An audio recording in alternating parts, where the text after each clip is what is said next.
Hey everybody, welcome to the channel. Today we're going to be unboxing, assembling, and kind of just going over, like my first take of the Powersmart 250cc 26-inch snowblower. Powersmart sent this out to me to do some reviews on, and pretty excited to get this thing rolling and cutting some snow. But I know you see it out of the box here. We're gonna snap back, put this thing, or see this thing in the box, fully open it, totally assemble it, fire it up for the first time together. So be sure to give me a thumbs up, hit subscribe, and stick around.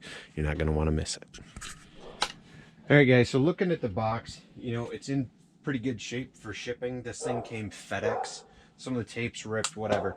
I see an oil stain up over here, but I think that could be my fault because the box actually was on its side for a few hours outside.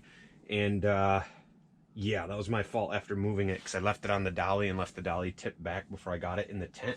So something leaked. And yeah, even though the box is this side up, I didn't keep it that side up. So that would be my fault if we have any issues. But let's open it up and take a look. Oh yeah. 250cc Powersmart 26-inch. Awesome. Awesome. Pulling out what I can and setting it aside here.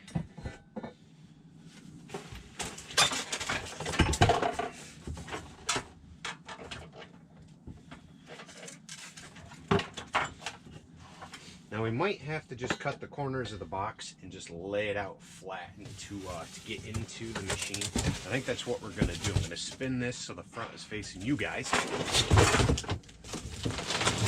Because I'm limited on space. I got to do it in the tent. My shop is full of wood for woodworking and I just don't have the space to assemble in there. Alright, let's see here.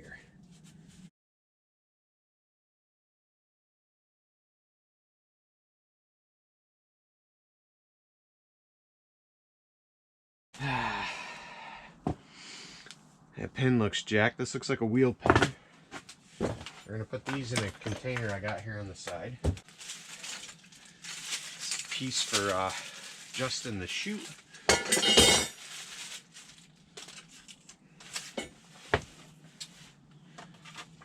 Boy, this is a whole different. This machine looks quite a bit different, I tell you, than the 212. You can definitely see the upgrades right off the bat here. Just different tank and everything. And to be honest, the 212 didn't say what kind of motor was on it. This says right here, Briggs & Stratton motor. It should be a pretty good motor. Yeah, all right, let's keep going.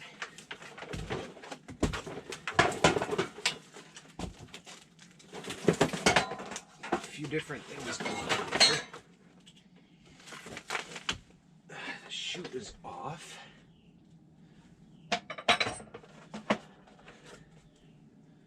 Seeing any parts down in the front right now, so that's a plus. Oh, and there is a bag. There's a bag with stuff tied up tight here. Look at that, we got a bag. I'm assuming with parts.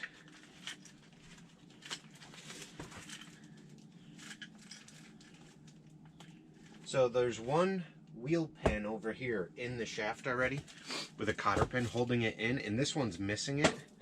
And that's what I found, so I'm assuming it just fell out. Let's see here. This looks like the bag with our skid plates. Oh, plastic skid plates too, alright. We have other nuts and bolts in here. Looks like stuff for assembly. So I'm going to put this stuff right here, just in my container, so I have it. Our shear pins are in here. We've got some other nuts and bolts that look like we're going to need. Alright, so see these? These are supposed to stay on the shafts. I didn't realize that in the last one that I did, so you want to keep those on, that's for sure. Alright, I think what we're going to jump right into, guys, is putting the wheels on. Now when you're looking at your wheels, right, you got the shaft, then you got the side to fill the tire up, and you got a hole in it. That hole should be on the outside. Line it up with the other one. And put your pin in. Now, you gotta play around with it a little bit. Pushing back and forth. sometimes from the other side of the axle over, so you can get those holes lined up. And then you take the pin, it's a great big pin with a hole in it, and your cotter pin, which this one's kind of messed up. We'll fix it though, or we'll get another one. But just for the sake of having it on the wheels and up off the ground a little bit better, pop that in, pop this in. Now, because I'm doing reviews for Powersmart, they're pretty good at sending me parts, so I think I have another one of those in the shop, and I'll end up just swapping it out. Now, if you don't, you could probably reach out and say, hey, mine came destroyed, can you guys send me one? They could send you one. Or the hardware store would have a pin to just, cotter pin just to pop in there. Now, the other side, everything seems to already be together, but we're gonna undo it. And I could be wrong here, because you know what? I thought that pin was jacked up. It is a little bit. It just fell out. Yep. We'll have to bend it in place, I guess.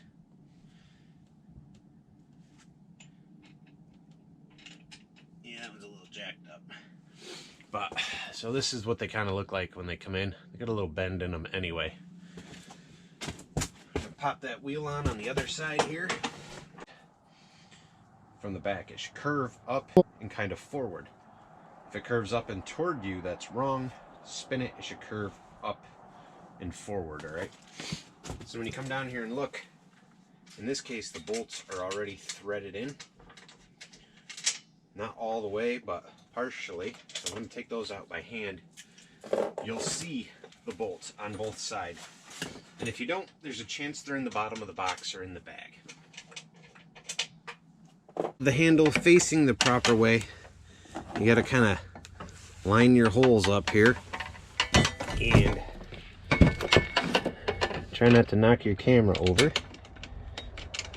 Get these bolts in finger tight, and then you can go through with your ratchet, tighten them up.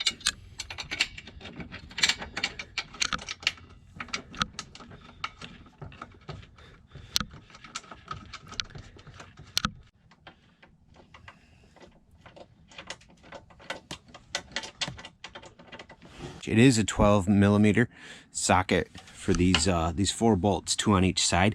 I accidentally tried it with an 11 and thought it was the 12 in my hand. I only looked quick, but 12mm will get those tightened down. We got to work our way up now and attach the handle next. All right, guys, so as we come up this bar, there's 2 holes on each side. And when you look at the upper portion of your handle, there's 2 holes. So obviously you line them up and you get 4 nuts and bolts like this, and bolt them together. Now I'm going to guess that this is probably a 12mm again. Like I said, I didn't have any instruction in English for mine, so we're just kind of winging it. All right, so this is not a 12mm. This is actually a 1/2 inch. So 12mm, bolt this to the body. 1/2 inch socket is needed to bolt the 2 pieces of handles here together.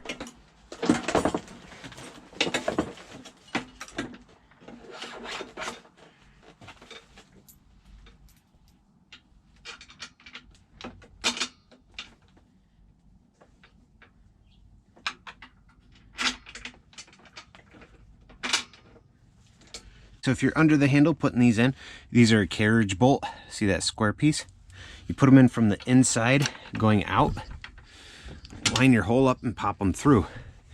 This means you don't need 2 wrenches to tighten these down, because that square hole holds the bolt in place while you tighten down the nut. So all you got to do is push in and tighten this down. These also are a locking nut, so that means they should not be coming loose from use, which is pretty nice.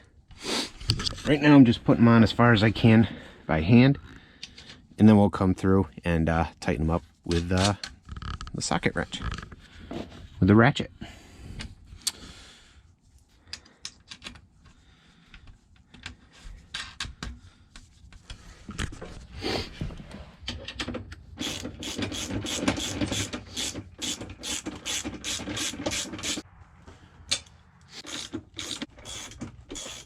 Model has heated grips, which is pretty sweet. Look at heated handle on and off. So you could turn them on and off in a lamp switch on and off. Now the 212cc runs on batteries for the lamp. I'm eager to see if this runs on batteries this time or not. Let's get under here and take a look. I don't see a spot for batteries. Whoo-hoo, they're making me excited now. I think, so I don't always read all this stuff, right guys? Sorry. I believe our light is actually gonna run right here off this switch. Sweet, sweet, sweet, sweet. It's awesome. Excited about it. All right, let's see what else we got. We got some zip ties up around here. Let's get those cut off real quick. All right, guys, check it out. I found the quick setup guide in English. I didn't see it. It was stuck together on the pages in the manual thing there. Let's see here. So now we got to get our handles set up, and then we'll move on to the chute. But first, we got to get these cables and stuff for our handles set up, right? And that has to take place down here under the machine, the back side of the machine. So let's work left to right. If you're standing behind your machine, the left side, you have a cable right here hanging down. If you want to get more reach up and flip the handle up. You'll see a cable coming out right here. These need to go together. How do we make that happen though? Up here, you got this, what looks like a threaded bolt comes down, right? And there's a nut. We have to loosen this nut up. You can do it with a wrench or a pair of pliers and get that loose. I got a pair of vice grips. I'm not going to clamp it tight, but I'm going to use these just to undo that nut at the top here. All right, just enough to loosen it up. And then we're going to go ahead and unwind this so it comes down far enough here to reach this lower section. You got to be able to clip it together. Might have to continue to wind it down.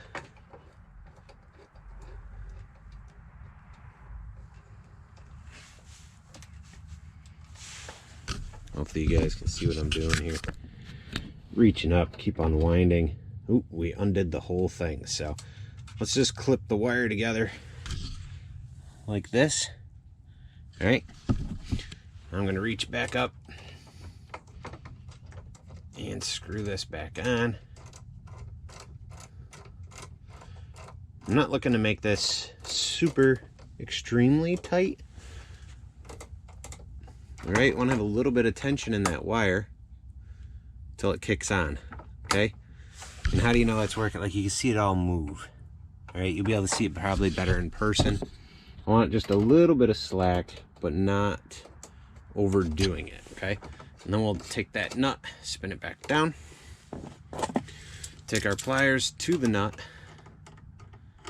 tighten everything up. Now, you can take a pair of pliers to the lower portion and hold it while you tighten the nut to it. Okay, there we go. Now I'm gonna come over here to the other side. This side has a spring on it. And this piece, all right, flip our handle up. Basically, we gotta do the same thing here. We gotta undo the nut at the top so we can get the slack we need to put those together.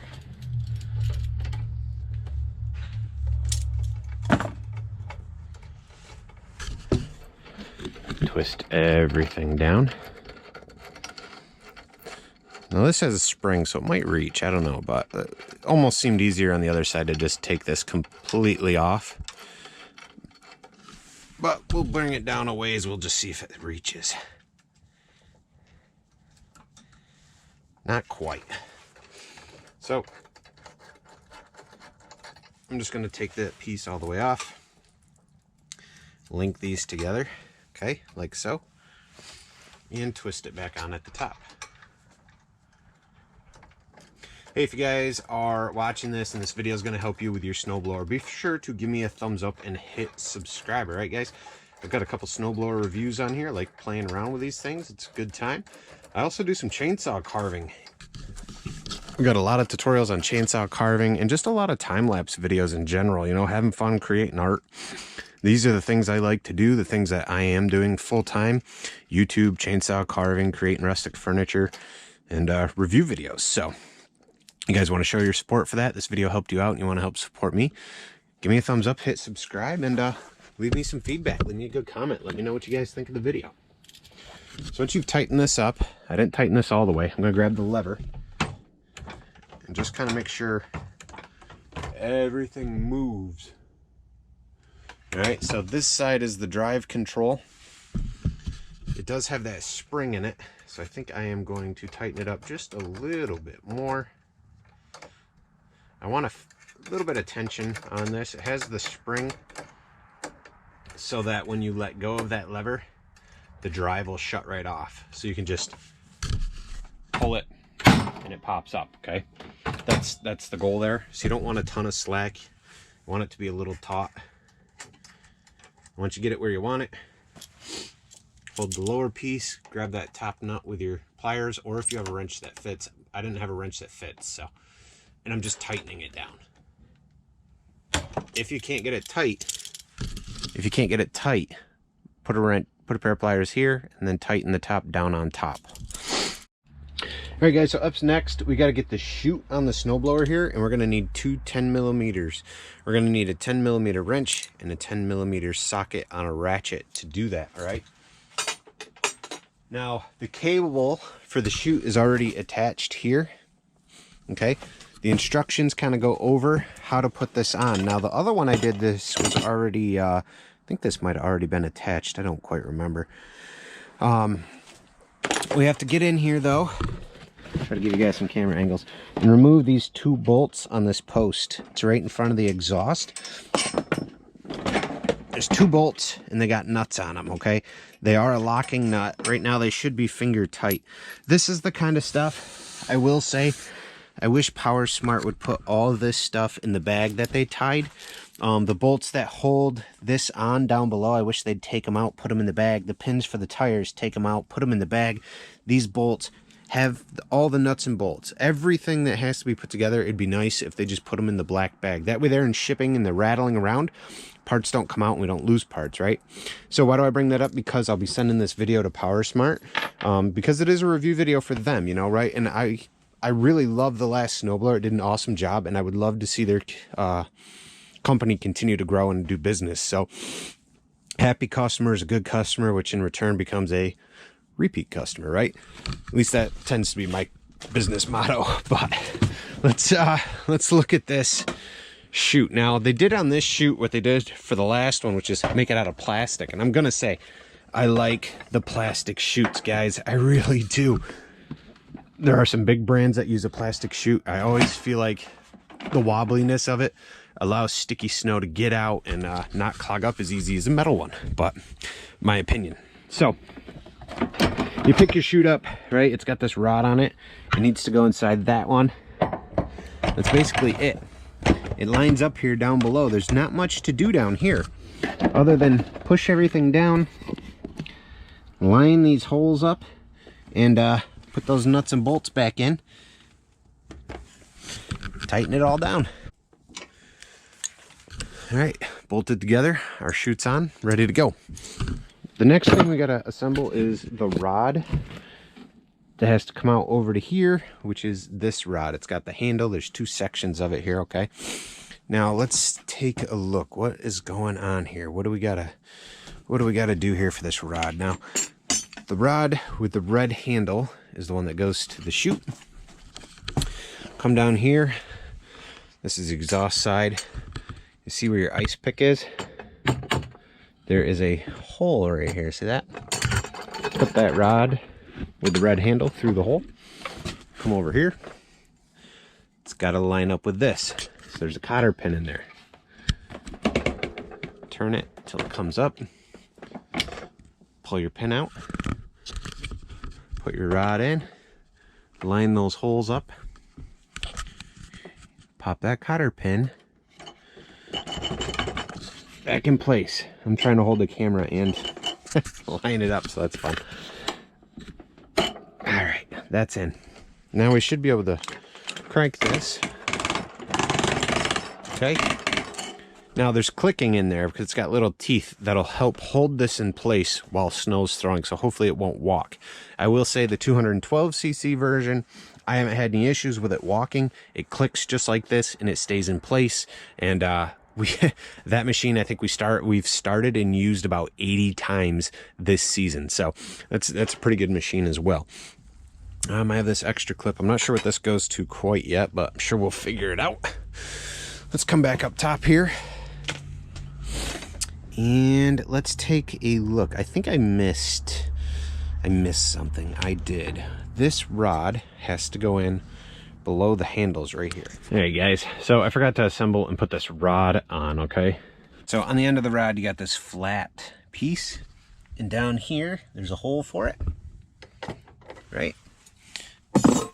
See what you can do. You can move it. Get it lined up in the hole, push it through, twist it. It should be locked in, right? I should be able to move it up and down. Now when you look up here, all right, see the sides we're on? We're on the left side of the machine, okay? You've got a hole here, one of these weird shaped cotter pins, and there's a free washer on there, so don't lose your washer, okay? You gotta pull that pin out. These pins are little, all right? I'm gonna leave that washer on and twist it, give it a little pop here, see if I can't get this baby in. What is going on here? All right, so the rod does have a little bend in it, okay? Now I'm looking at all this setup here. It's not in quite yet. And as I follow the rod down, it's touching the drain for the oil. So this is a drain plug for your oil, okay? But we're already touching it, and I can't quite get that in place. Now, the rod has a bend right here, so I think we're gonna have to loosen this up just a little bit and make that bend come out this way, which in return should move the rod away from the oil drain plug. Hopefully that makes sense to you. If it doesn't, I don't know what else to tell you. I don't know. So let's pop that off. I'm gonna remove my washer just so I don't lose it. But I gotta get in here and loosen up this nut. All right, guys, so that is a 1/2 inch nut. You'll need a 1/2 inch wrench, okay? And now that I say that, I'm not positive I can just spin that rod, right? Because it's already in place there. Something seems a little funky. I'm afraid it's gonna hit at the bottom. Let's see, is there a different way to put this in? I'm not sure. Almost wondering if the bend is wrong on here or if I'm looking at something wrong. Let's look up here again. Just shows the rod going in place. I wonder if that rod is supposed to have a bend in it. Maybe it got bent in shipping. I can see a crease mark though, or it would have been on a bending machine. So my concern is it's touching right here. That is my my concern. So this bend should be on the other side. Maybe yours will be. I'm not sure here. See, if the bend was the other way, it would force it away from the oil drain, okay? Let's pop it together though, regardless, because there's really not much I can do about it. I can maybe try to put the rod on the back side, but we're gonna follow the instructions for now. Put the washer on first, put that back through the hole that's attached to the lever, pop our cotter pin back in from the top. Okay, so that's all together. Here guys, we're down here in the front of the machine, and these are the skid plates that come with this machine, right? They're plastic, which means they will wear down, which is kind of nice because it means you're not going to scrape up everything that they come in contact with. Okay, so I'm down here, I'm looking at the machine. Now, it is a good idea to set your skid plates in place on a level surface. I end up doing it in the bed of the truck once I get the machine running and I load it up and stuff, just because I don't have a nice flat surface to do it on. But we're down here, we're looking. Okay, you have this piece of wood and packaging held in place with some zip ties. Just getting that out of here. All right, so that's out of my way. But your skid plates mount to the outside out here. Now, skid plates seem to come with their own nuts and bolts, which is nice. Looks like nuts, bolts, and washers. Okay, these are carriage bolts. The nuts are the 1/2 inch, so you're gonna need a 1/2 inch socket on your ratchet for this. Okay, so put the skid plate on the outside like that. Take your carriage bolt and put it in from the inside going out, because there's square holes here. I don't want anything extra protruding into this area, so I put the bolt from the inside facing out. Hopefully you guys will be able to see here. So we put the bolt from the inside facing out. Using your hand on the inside, hold the bolt in place, put your washer back on, and put your first nut on. Now these nuts are a Loctite nut. I can see that, which is good. Means they won't loosen up or vibrate off over time. Do the same for the next one, and then you repeat this same process on the other side. Now, in order to set these to the right depth, your snowblower needs to be on a flat surface. Concrete floor, blacktop floor, the bed of your truck, something flat. You want to raise it up about 1/4 of an inch or maybe a little bit less.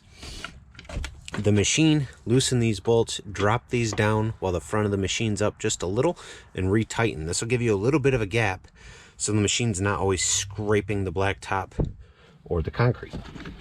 All right, guys, once everything's assembled, this is what we should be looking at, right? This full machine here, okay? Now, what you should have left over are these little weird looking nuts and bolts. These are shear pins, okay? Put them in a safe spot where you're not gonna forget where they are and you're not gonna lose them. What are shear pins for? Shear pins go down here in your auger system. If you get down here and look, there's one, right? 3, and that makes 4. Now, shear pins are here so when you hit heavy snow, or you hit an ice chunk, or you hit something you shouldn't with your machine, it's supposed to break the shear pin instead of breaking the augers or breaking the gearing in the gearbox. And so what that would do is it would break those off, and it would let this free spin even if you're still trying to snowblow, and you'll be like, geez, nothing's being thrown out. Probably because you broke your shear pins. And so when I have to go do snow removal, I actually keep these in the truck with a couple wrenches that fit, one for each side, right? Usually a ratchet and a wrench, so I can put them in. So if they break while I'm out doing the job, I can just pop some new ones in. No big deal. Keep going. So don't lose these. You could potentially need them. So just a quick look. We're going to try to fire it up here in a few minutes, but overall look of the machine, I would say this whole setup from the auger to the stage 2, which is in here, which helps throw the metal, this all feels pretty similar to the 212cc 26-inch cut. Now, I was on their website, and it looks like the 212cc has gone down from a 26 to the 24. Not sure if they're still offering the 212 and the 26-inch, but I think this is still the same front, the same metal being used, the same here, okay? What is different, seems to be different, is everything above. So like your lower body, your wheels, and this handle up to this point all seem the same. On the 250cc though, what looks different, obviously the Briggs & Stratton motor, which I think they're putting on all their stuff now. This whole chute setup is totally different. This whole light setup, your controls, the fact that we now have heated handles and a light system that is integrated in the wiring, along with the heated handles integrated in the wiring, that's a really big step up for Powersmart on this machine. I think that's a great one. I'm really looking forward to using it. Now, we will do a video and actually have this side by side with the 212 that I have and kind of go over that stuff again and do a little bit of a comparison. Now, I've already put gas in mine, but if you haven't, this is where the gas goes on top. It sounds silly, but some people are not savvy in all these things. I already put gas in it. Do not mix oil with your gas. Buy the good stuff. Buy the expensive gasoline at the pump, all right? Pay for the premium. the good gas. Your engine will last longer. Now, this little note's on there. It's a warning, okay? Engine might be shipped without oil, so we need to check that before we try to start. Use clean, fresh, unleaded gasoline that does not exceed 10% ethanol. Do not mix oil with gasoline. Use Briggs & Stratton formula treatment and stabilizer if needed. Don't use E85 gasoline. And yeah, so that's a Briggs & Stratton thing right there on it. Check oil again, basically on the back. Set that aside. All right, so this is where your gas goes. Where does the oil go? That would be this right here. So again, this is an oil or a gas and oil separate sort of machine. This is not, you know, a 2-stroke engine. This would be considered a 4-stroke engine, right? Because it's separate. Towel or a dry rag on hand that's clean. Go ahead, let's twist this out and see what our oil level looks like. I always give it a wipe. Just clean everything off. Put it back in. I will say I like this much better than the motor on the other machine. So as of now, that baby looks bone dry.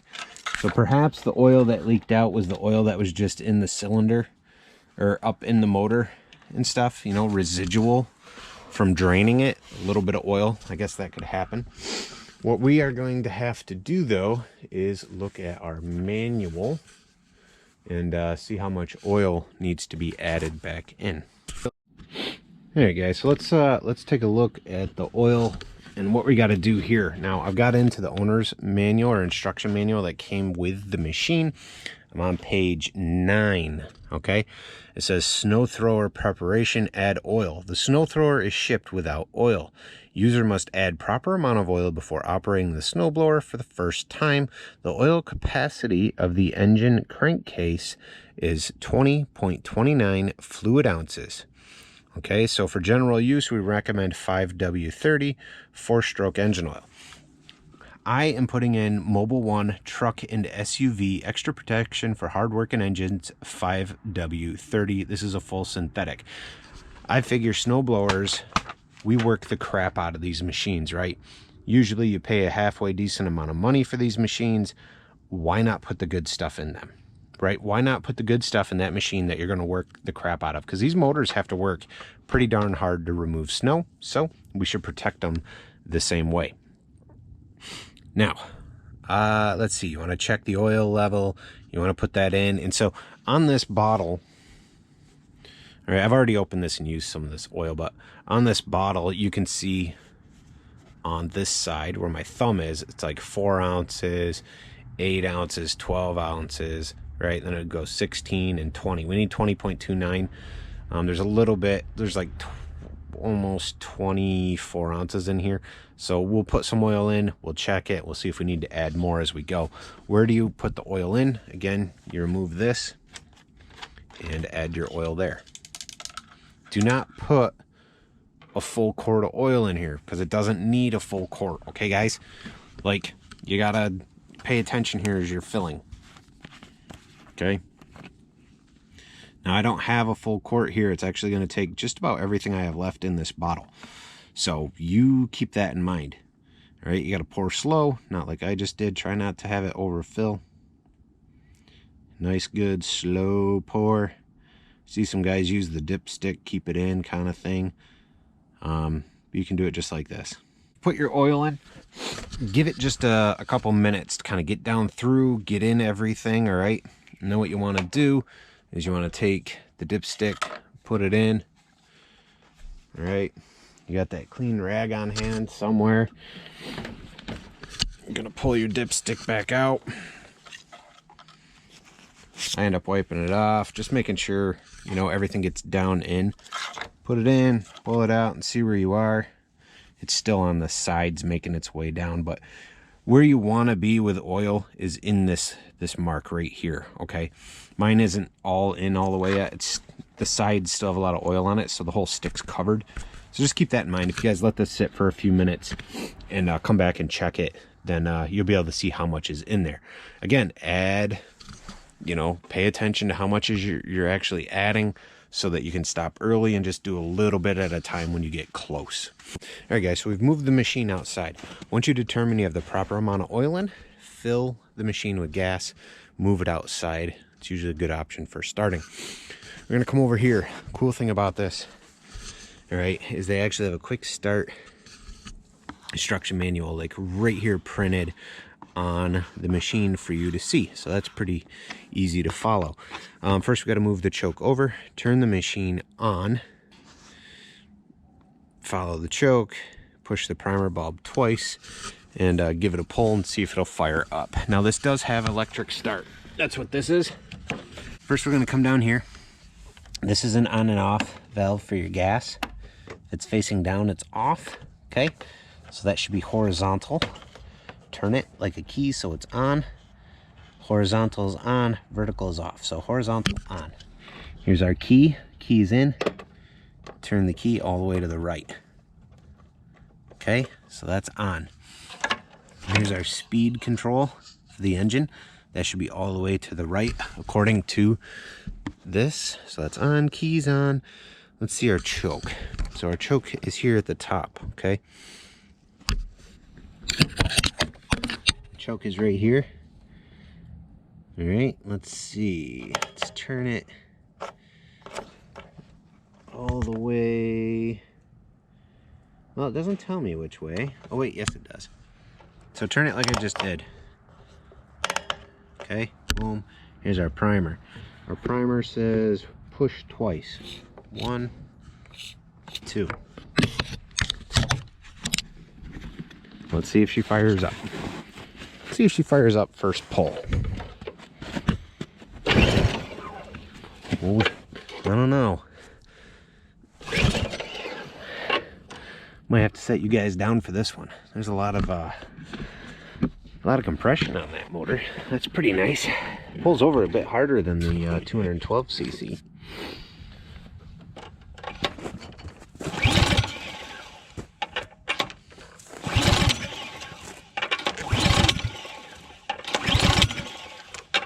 All right, we're gonna prime it again.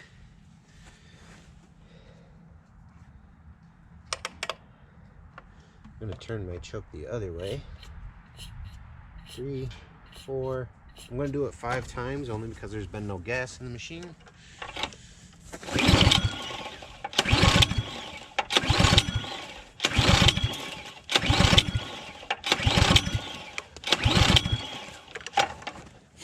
That's fun.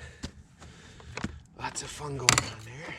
So we've pulled it over a couple times. It hasn't fired up. Now, I could have flooded it. It could be from that residual oil. Could be in the carb. We haven't done anything else. I've ran an extension cord out. Okay, which you'll need kind of a square end. The round ends obviously won't fit. Keys on. And we're just going to hit this a couple times. Now, don't hold this for any more than like a couple seconds. You don't want to burn up your starter.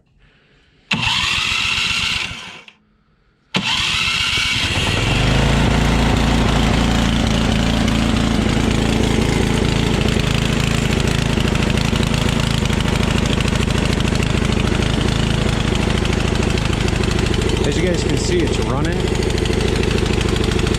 Mine's smoking from the oil that's like on the motor and not the exhaust. That's all right. It's just going to burn off.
So the light works. The heated grips weren't quite warm yet, but I assume the machine's got to warm up. I think I already said it, but you guys kind of saw a plume of smoke, and it was smoking a little. That is from the oil, the residual oil that was in the machine, because they drained, but there's always a little in there. And from me having the box tipped back, the oil made its way into the carburetor, which then gets blasted. It makes its way to the exhaust, which then smokes, and there's oil in on the motor and on the exhaust from it dripping. And so those things happen.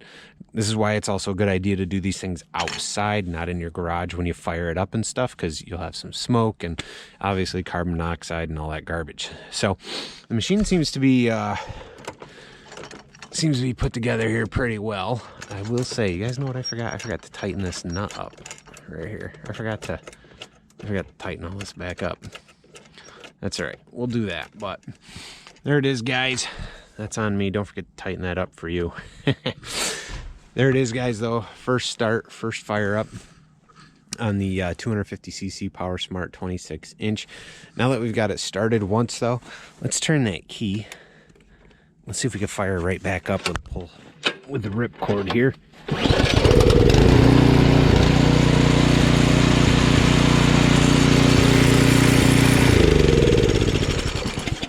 Awesome. I like it. So you guys can keep an eye out for future videos on this machine. We are going to do a little snow removal on the side yard. Hopefully it won't be too hard. We've had some warm weather, then cold weather, and I haven't had another storm. So we're going to make a couple paths over there just to use it and see how it works. 1. 2, we're going to do a video comparing this machine to the 212cc that Powersmart has. I did a review on that, so if you want to see a little bit smaller machine, you can check it out and kind of see what the difference is between this 250cc and the 212. I can tell you right now, I like the size of these grips. The 212 has smaller handle grips. These are bigger, and I don't know, I like that. But yeah, we're gonna do a comparison on that. We're gonna do a use video. This is kind of the first take, unboxing and assembly. Hopefully you guys enjoyed it. Be sure to give me a thumbs up, hit subscribe if you guys haven't already, hit that bell, hit all, and make sure YouTube notifications are on so you guys don't miss any future uploads. I really appreciate you guys watching. Check out some videos popping up, and I'll see you next time. Bye.